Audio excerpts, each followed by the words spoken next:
The Vox was still hissing when the second heart stopped. There were no alarms, no surge, no blasphemous whisper through the immaterium, just a stillness that did not belong. A tech adept reached for the Auspex array, and his fingers dislocated, one by one, without external force. When the backup cogitator began screaming in static cant, the priest turned to offer prayer. He never finished the first syllable. His jaw locked open. A second later, his brain recorded something impossible. Not death, not revelation. A concept that did not fit, and in failing to understand, it stopped. His body did not fall. It remained upright, breathing, remembering nothing. The object hovered on the altar. Classified now as HLS-93 by those who dare whisper its trace, it was first recorded aboard the Invigilator Seraph, a dead explorator vessel recovered from the fringe of a dust reef with no stellar anchor. The object had no temperature. It did not reflect light. Every attempt to scan it collapsed the instruments inward, folding waveform analysis into smooth, repeating zeros. When the Margos finally touched it, his hands fossilized, not over time, instantly, and the flesh sang. Not screamed, sang. The hymn was recorded at 24,000 cycles per second, inaudible to all standard human ears. But the dead began humming it. Every corpse aboard that ship began resonating with that sound. A slow, steady pulse of meaning with no language. This is what the Ordo now classifies not as a relic, but as a halo device. Not a weapon, not Xenos tech, not archaeotech. It refuses all known inheritance. It is not understood because it is not designed to be. It is not used because it does not allow itself to be. The device is not a machine. It is a statement, and the statement has no speaker. The term halo device is not derived from function or origin. It is a linguistic cage, a ring of fire around a silence, an admission of defeat encoded in a name. The Mechanicus does not name such things. It surrounds them in formulae. The Inquisition does not name such things. It redacts them. But this one was named, not by data looms, by survivors. Those who crawled from the bleeding hulls of forgotten expeditions. They could not explain what it was, only that it was watching, not externally, from behind the eyes, and it comes back, always. It is found on derelict rogue trader vessels that were never charted to leave port. It appears within reliquaries that bear no access logs. It grows out of the dust of worlds that no longer exist in star charts. And each time, someone sees it and cannot explain why they are crying. They remember something, but they were never there. That is the first symptom. Reverse nostalgia. Not grief for what was lost. Grief for what was known but never lived. A mourning for the self that touched the device in some other path, some other sequence of choices. The most stable subjects attempt to approach it again. The less stable attempt to insert it into themselves. The failed ones simply walk into space, expecting it to follow. It never does. It waits. A fragment recovered from the vaults of Hethgarian Delta, now rendered null, contains the final logged statement from Inquisitor Kirla Vost, whose mind survived warp entrapment, Necron psionic floods, and 3 consecutive truth engine cycles without distortion.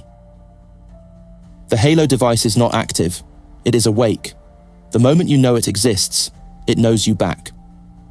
She was found hours later, still alive, without a single drop of blood left in her body. The blood was not drained. It was gone. No residue. No trace. Her last words were encoded in her iris, printed through chemical shift patterns. They read, "I am already remembering you." This is not metaphysics. The effects are observable, reproducible. Every documented case, regardless of sector, record, or exposure type, ends the same way. The subject becomes something else, slowly, without ritual, without process. Their biology adapts to accommodate the suggestion of the device. They no longer seek understanding. They no longer fear it. They behave as if it was always there. In one instance, a warp-blind servant exposed to a fragment began writing in pre-imperial cipher. When asked what the symbols meant, she said only, "It's how I was written. She died smiling. This consistency across cases, despite variance in exposure time, environment, species, and even temporal position, implies a single awful truth. Halo devices are not individual items. They are facets of a greater whole, not scattered, deployed. The Ordo Chronos suspects they are not even present in the traditional sense, that each one is merely a convergence, an intersection point where conceptual mass from another structure breaks through. Like frost bleeding through the bulkhead of real space, what lies behind them is not artifact, it is architecture, and that architecture may be recursive. In one dead system, the effulgent Mercy discovered the remains of a Black Templar strike cruiser. All hands lost, gene seed reduced to inert carbon. But within the Librarius Chapel, there was a device that mirrored no known schematic. It resembled a spinal column of glass, vibrating with unseen tension. It was engraved with Gothic phrases, but the letters shifted when unobserved. Eventually, they froze into a single sentence. I have been waiting for your eyes. None of the Black Templars had left combat logs. No final rites, no screams, only silence, and an empty shell of ceramite armor, standing upright, carved from the inside. How did it get there? No warp signatures, no breach, no hull deformation. The Halo device was simply there. And when it was removed, all nearby gravity shifted for 11 seconds. Not increased, not lessened, reversed. This is why containment fails, not because the objects escape, but because they never arrived in the first place. The device does not intrude, it is remembered into presence. And when it is remembered, it begins to replace. Not violently, not suddenly, but inevitably. What you think it is, that is what it removes. One fragment took away the concept of fire from a planetary population, not the element, the idea. They could still burn, but no one could understand what burning was. No one put the flames out. No one screamed. No one fled. Because there was no meaning left to flee from. They were recovered in piles, pristine, expressionless. The Halo device was found in the center, unopened. A black box, vibrating without motion. One last log, recovered from a dead astropath whose mind flared into warp insanity seconds before death. It does not grant power, it removes opposition. I saw what it wanted. I saw that it had already won. I begged it to make me forget. There was no trauma in his death, no corruption, no decay. His soul light extinguished with surgical precision. Just off. Like it was never meant to be there. The Halo stars do not exist on any official map, not because they are hidden, because maps, when stretched that far, begin to lie. Every cartograph of Segmentum Pacificus bleeds out into abstraction at the edge. Coordinates loop, temporal markers decay. Warp travel attempts return ships to systems they never entered. The border does not repel, it erases. Pilots forget departure vectors. Navigators weep at the immobile constellations. One void fleet reached the edge and found a system labeled Sol. But it was not Sol. The star was black. The planets were ash. There was no time signal, no light delay, no orbital memory. And the ships began to orbit anyway. The Imperium marks this periphery as the Halo Zone. The Ordo Chronos labels it the Dead Bloom. The Mechanicus uses the designation Infinity Delta X, a symbol reserved for conceptual placeholders that are known to be false but still useful. The Eldar do not map it. They call it Requital, a place where debts unpaid return as hunger. And the Necrons do not speak of it at all. The first structured attempt to explore the region came during the Adranti expansions. A coalition of radical Ordo Xenos, navigator houses, and Mechanicus war cogitators pushed 17 vessels into the edge, equipped with predictive memory buffers and pre-written logs, intended to survive temporal rupture. Only 2 returned. The first had no crew. The second had the same crew listed 3 times, at 3 different ages, none of whom remembered boarding the ship. The logs were intact. They showed no signs of deviation. But every event was recorded before it happened. The mission commander's suicide was detailed 14 hours before he reached for his sidearm. The suicide note was written in his own blood, but addressed to a man who had died centuries earlier. A man who had, according to Mechanicus data, never been born. The ship carried no halo device, but its prow was engraved with a phrase no one had etched. "You were warned." The halo stars are not a location. They are a result. A consequence of memory forced to loop through cosmology. A scar where the universe has learned to forget. Everything within them fails to maintain continuity. Stars orbit blackness. Planets fossilize light. Sound returns before it is made. And ships that enter either shatter or carry something back. Halo devices emerge only from systems like these, and always with the same symptom. The region of space they left behind becomes unstable to remember, not just to navigate, to think about. Star charts glitch. Ritual warp keys unsync. Choirs mispronounce system names. The data does not rot. It repels comprehension, like the area is rejecting its own past. And so the Imperium buries it, calls the border a myth, redirects expeditions, punishes scholars. But the truth still leaks. One recovered log from the Gilded Saint, a rogue mission from House Vernaxis, describes a planetary shell orbiting a white dwarf with no spectral decay. The planet's surface was covered in mirrors, but none reflected the void. They showed only one thing, the viewer's corpse. Not a hypothetical death, not fear, the specific way they would die. One crewman slit his own throat after seeing a wound that hadn't yet been made. Another walked into the star, silently, without hesitation. In the center of the mirrored planes, they found a structure made of bone and null glass. Inside, a device, not large, not glowing. But when approached, the void of the system began to fill with Vox traffic, Imperial Vox traffic, from a ship that would not be built for another 300 years. The mission was never logged, but the device was brought back. It now rests in a null vault beneath Throne Secundus. It has not activated since. Or so they claim. There is no consistent pattern in the effects of Halo devices retrieved from the Halo fringe. One induces biological immortality, but strips emotion. Another duplicates thought patterns across organisms. A third bleeds ink from unpowered scripture. The only constant is change. Change in opposition to narrative cohesion. The region and its relics defy history. And the more the Imperium tries to record it, the more those records change on their own. A dozen Inquisitorial codices show different dates for the same mission. Names swap across files. One document refers to the Covenant of Red Memory, a ship no one remembers constructing, whose every voyage ends before it begins. Its logs always read the same entry. "We are departing tomorrow. We will have always returned." The ship is never found, only the phrase.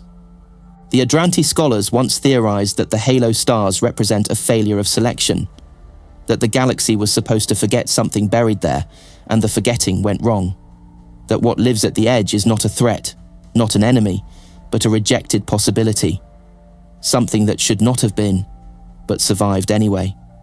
Not a species, not a weapon, a decision, buried so deep that even the warp recoils. Halo devices are fragments of that decision. Not alive, not machines, just proof. Shrapnel from an ending that hasn't yet occurred, bleeding backward into the present. The Chronos conclaves believe time cannot hold them, that they are not events. They are refusals of conclusion, which explains why those who touch them often return, and why those who do never finish what they began. Because the device will not let the story end, not until it decides what ending means. There is no victory in the Halo fringe, only recursion. You are not meant to understand what you see. You are meant to remember it later, and wonder how long you've known. It would comfort the Imperium to know that someone built them. The theory sustains doctrine. If something made the Halo devices, then someone might unmake them. If they are Xenos, then they can be categorized. If they are lost tech, then perhaps they are accidents. If they are divine, then worship explains their horror. But the closer the Ordo presses into the pattern, the louder the silence becomes. There is no construction logic, no residue of tool or artisan, no signature of age. They appear as if complete. No schematics, no wear, no variance in weathering. The youngest and oldest show identical condition.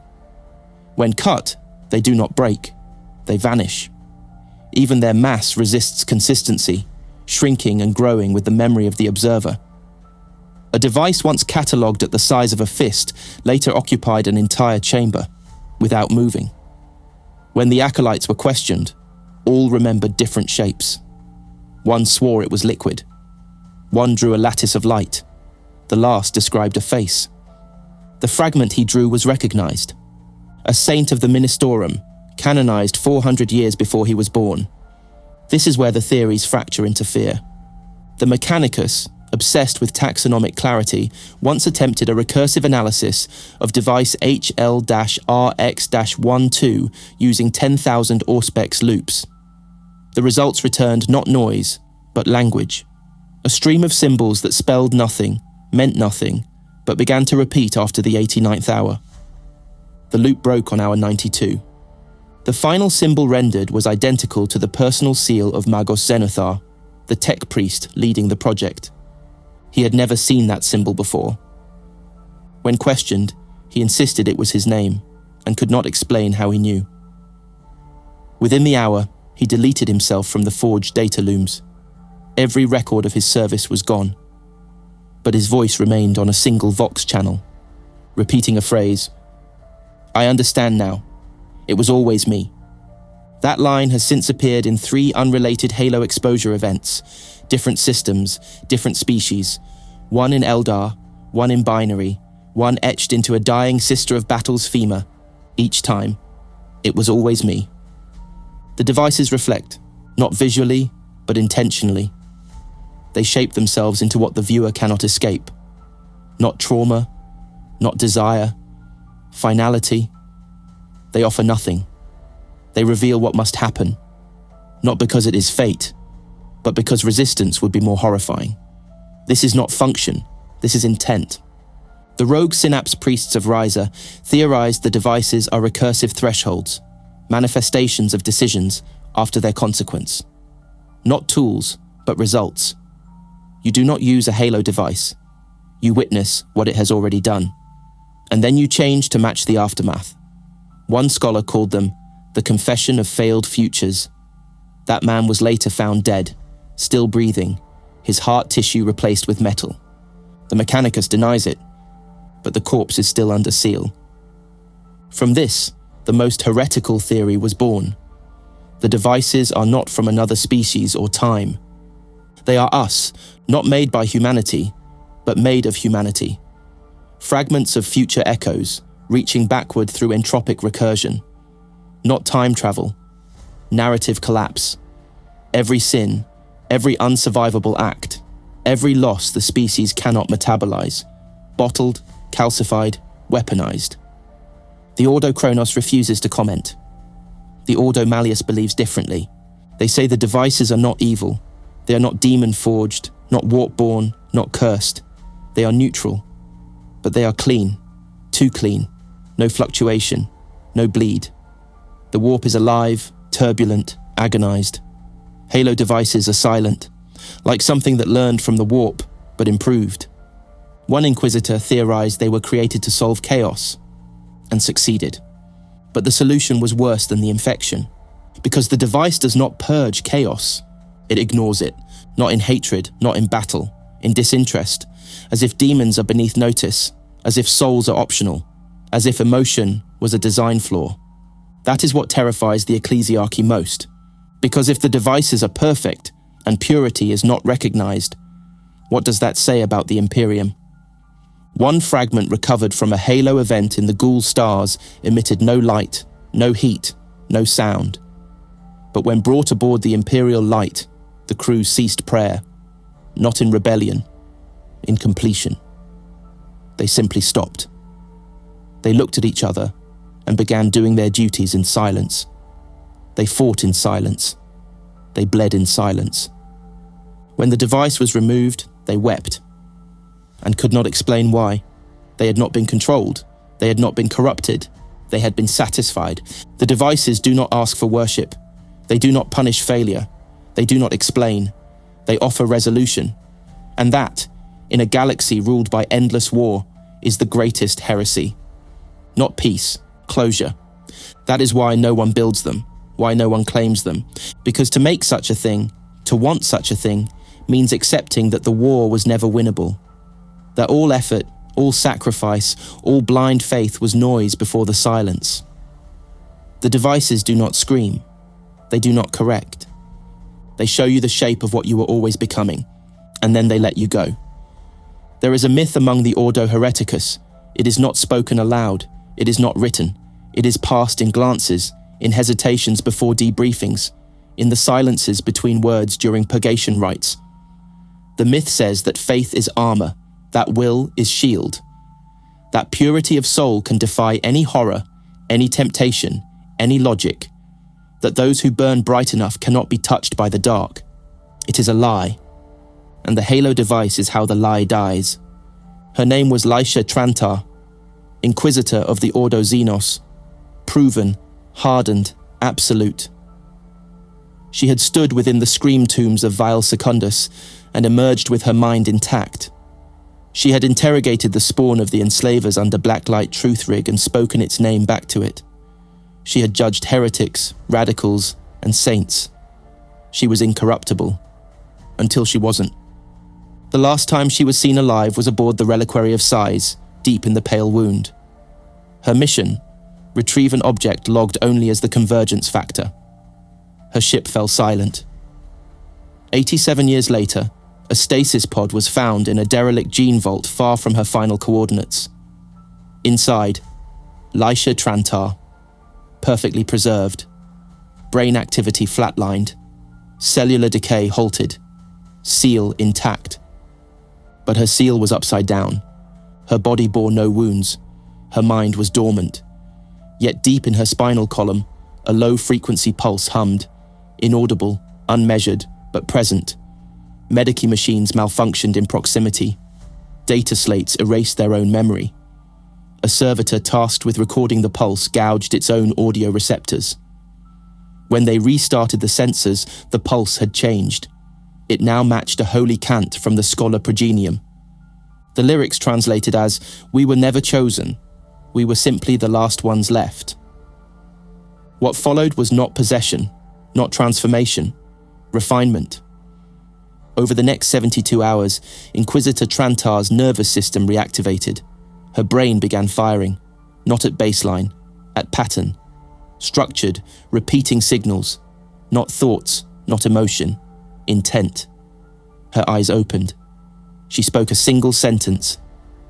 "I am still where I was." And then she died. Again. Autopsy revealed her organs had reversed their positions, mirror inverted yet functional. Her bones bore inscriptions, too fine to be carved. The script was low Gothic, but reversed and recursive, spelling sentences that meant nothing unless spoken backward. Every line ended with the same phrase. The truth was acceptable. Others began to surface. An interrogator lost in the Coronis expanse returned decades after presumed death, unaltered, except for a refusal to respond to his name. He referred to himself as Mandate and answered only to objectives. When questioned, he said, "I was preserved. I was simplified. My doubt was wasted space. No psychic taint, no warp corruption, just clarity. This is the most feared symptom of Halo device exposure. Not madness, but certainty. Those affected do not rave. They focus. Their minds narrow.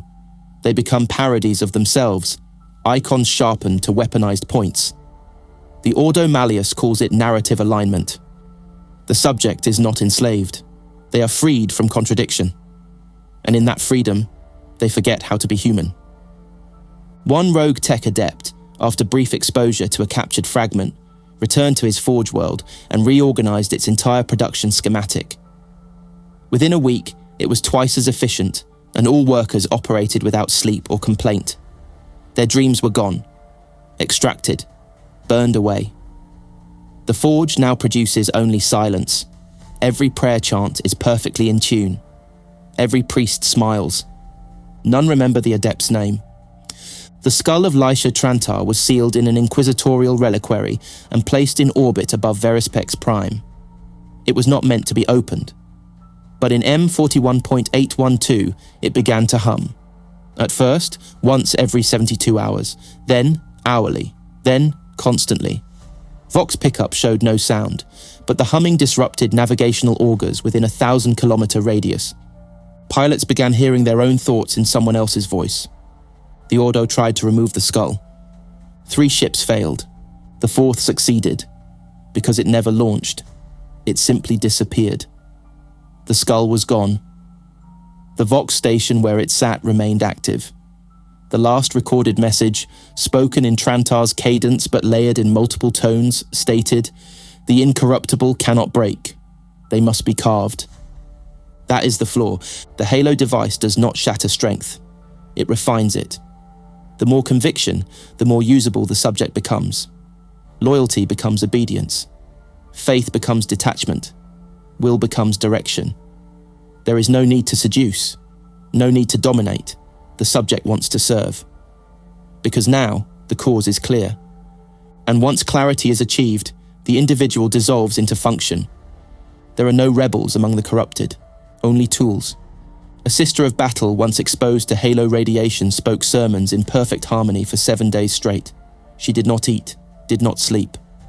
When her vocal cords ruptured, she kept speaking, without sound. The other sisters began nodding.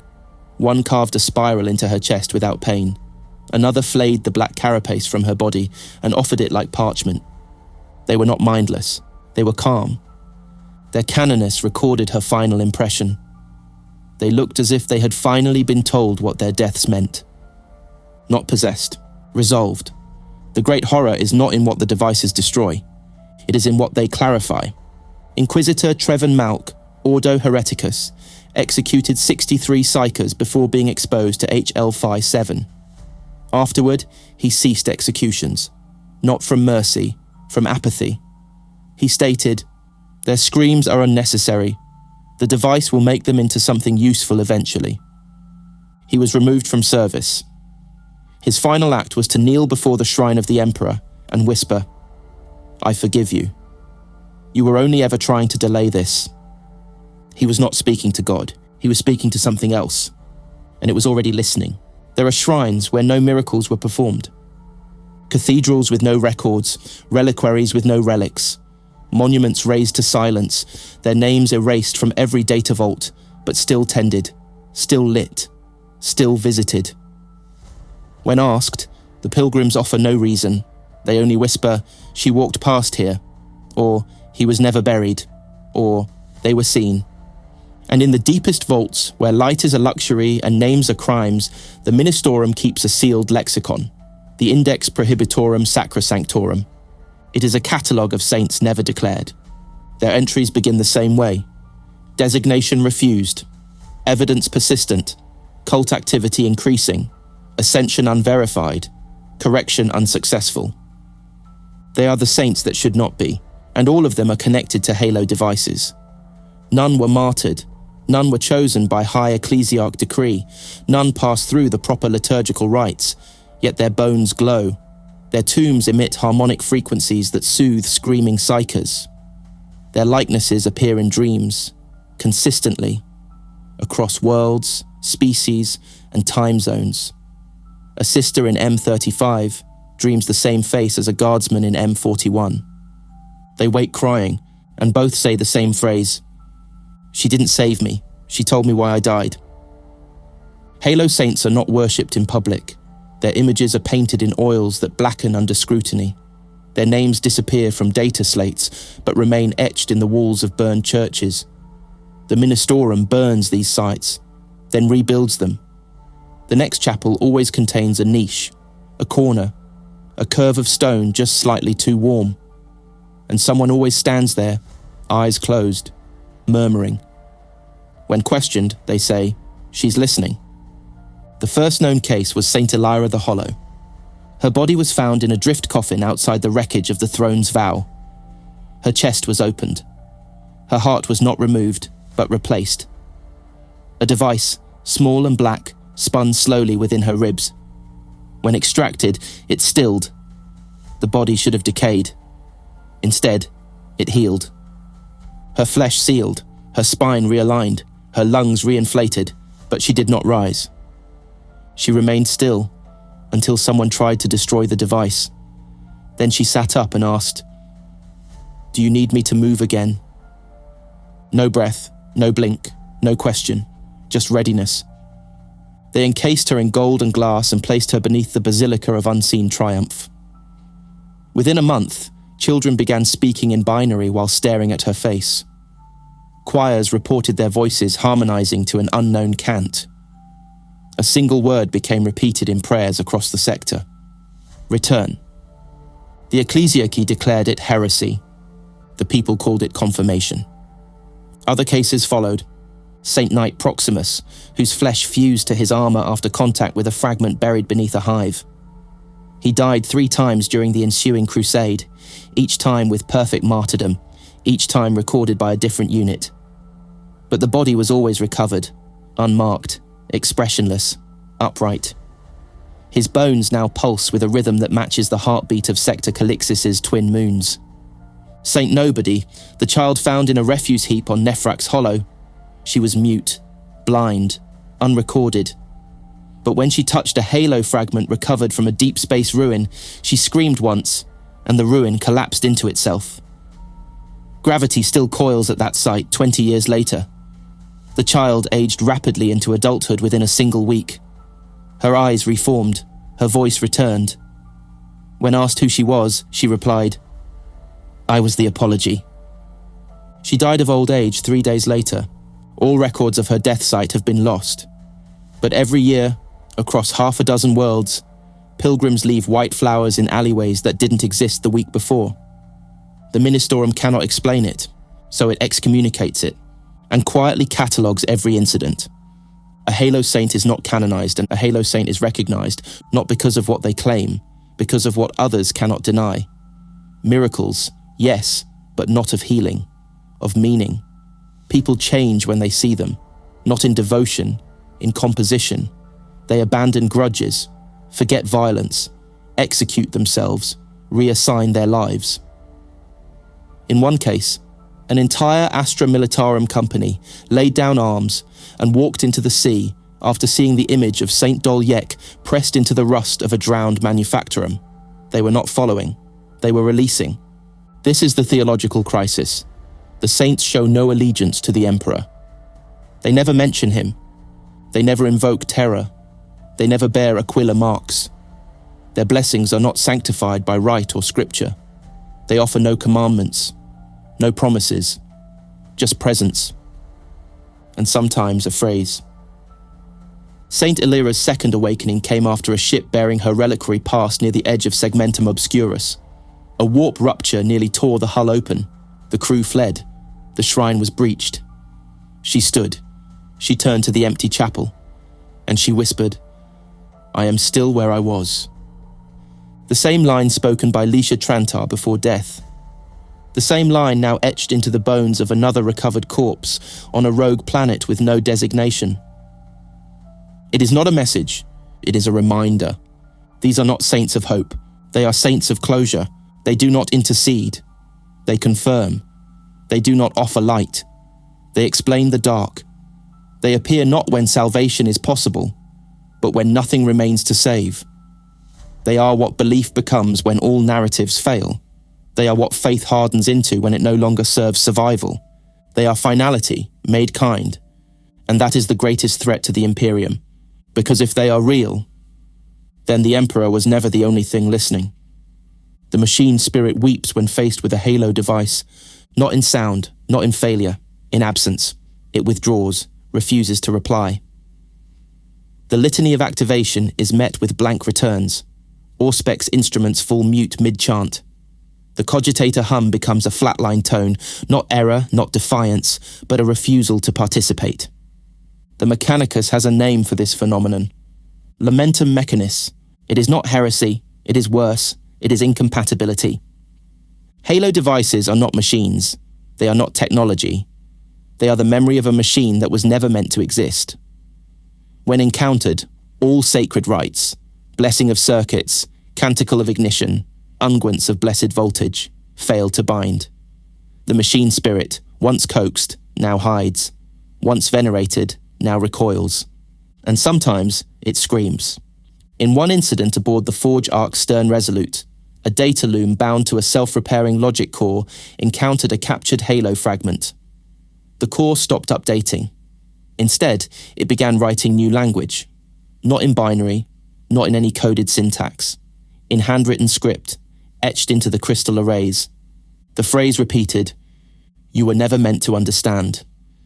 It melted an entire deck before it was jettisoned, but the phrase returned, printed onto servitor skulls, tattooed into flesh, stenciled in coolant condensation. The words reappeared again and again, until the Magos who led the project jumped into the plasma furnace. He left a final note. They built us to build, but not to know. The Mechanicus maintains two sacred absolutes. All knowledge comes from the Omnissiah. All machines carry purpose. The Halo device breaks both. It offers no pattern, no accessible data, no function. When scanned, it corrupts syntax. When measured, it erases the act of measurement. One servo skull attempted to scan a device and returned its own origin story. A complete log of its fabrication, recorded backwards. The skull detonated, not in explosion, in reversal, imploding into raw bone, then dust, then nothing. This is why the Adeptus Mechanicus classifies Halo devices not as Dark Age relics or forbidden AI, but as unhosted constructs, meaning they do not belong to anyone, to anything. Even the men of iron, whose techno-heresy scorched entire sectors, never built such things. They made weapons, devices of intent, power that did something. The Halo device does nothing. It alters the world not through function, but through being. Its presence writes over causality, not in attack, in contradiction. There is no equivalent. A device was once placed beside a shrine terminal. The terminal displayed the litany of purity on repeat. After 37 hours, it began inserting new phrases. Slowly. One word at a time. No data link.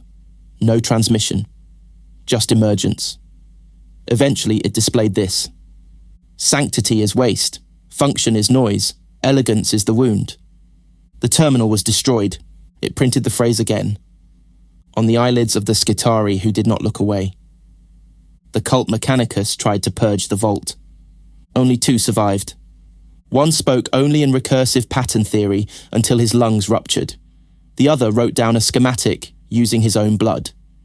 A design for a device that does not move, does not emit, does not react.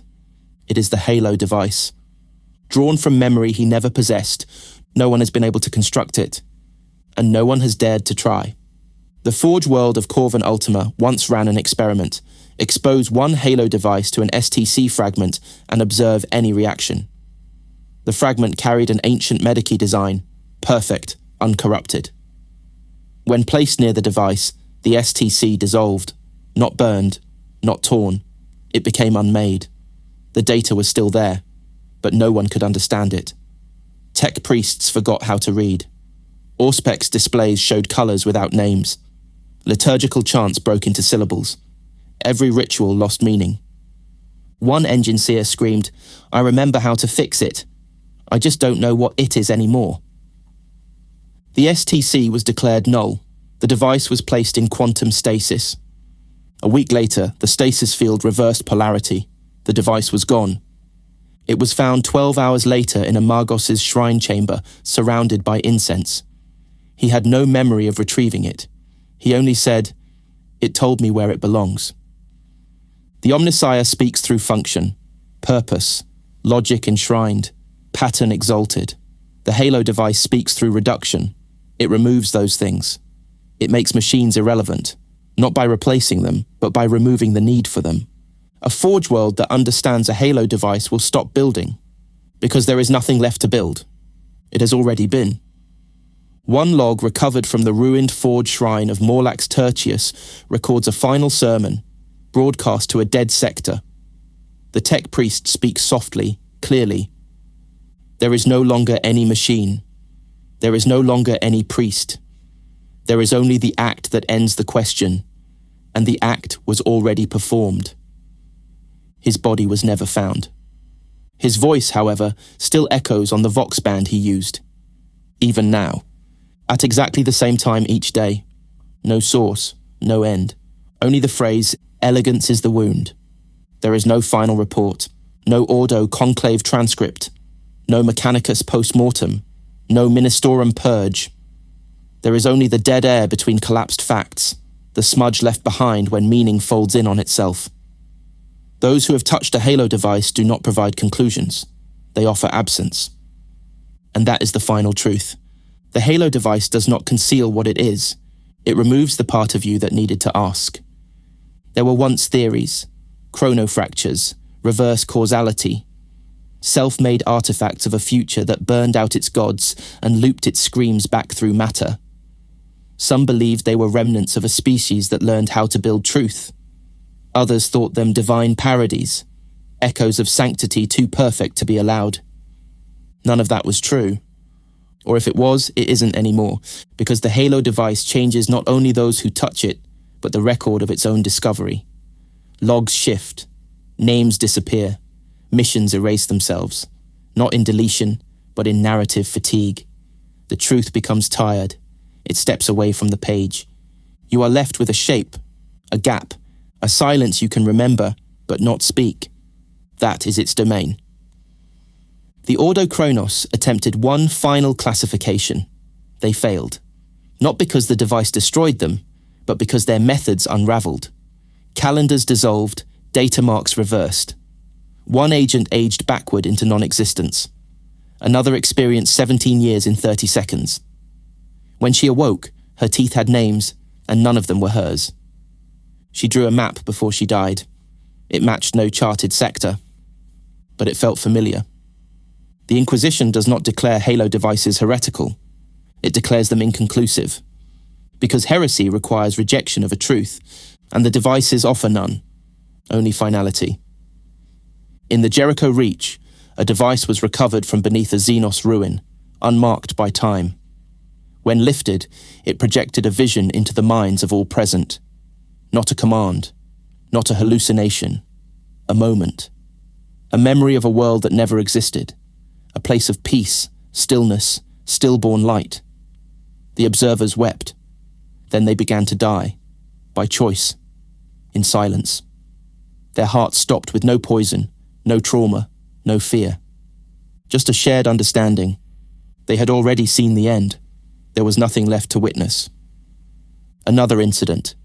A void ship caught in a warp maelstrom receives a signal from a source that matches its own ID code. The signal is a full Vox log of its own destruction. Hull breach, reactor failure, atmosphere loss. It hasn't happened yet, but the logs are accurate, word for word. The captain tries to change course. The message updates in real time, reflecting her choice before she makes it. In her last log, she says, "It knew we would try, and it let us." They burned on schedule. No demon, no anomaly, just confirmation. The null truth is not the absence of meaning. It is the end of questions. The device does not kill. It subtracts. It identifies what you are, finds the premise holding you together, and dissolves it. Not with hate, not with logic, but with apathy. It removes the value of persistence. It shows you a world that doesn't need you. And you agree. Even the Necrons, eternal tyrants of silence, show no interest in the devices.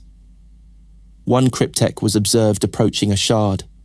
It stopped, watched, and turned away. When interrogated, it replied with the only non-hieroglyphic phrase ever recorded in its tomb world. "Not again. Not again. Not again." The Tau do not see them. The Orcs break when they try. The Tyranids ignore them entirely. The Eldar? Their Farseers speak of them with hesitation, not dread, but recognition. A knowing that reaches backward through their extinction and tells them, "This is not your doom. This is your context." Even chaos recoils. There is no glory to harvest, no madness to spread, no souls to devour. The Halo device leaves nothing behind. No corruption, no rot, no mark, only silence where the self used to be. It does not rewrite reality. It erodes its need to continue. And slowly, methodically, mercifully, it makes that seem beautiful. That is why the devices are not hidden, not locked away in Inquisitorial vaults or Mechanicus moons. They're not guarded because there is nothing to guard against. Once you see it, you are already within its event horizon. It does not spread, it does not chase, it does not infiltrate, and it waits.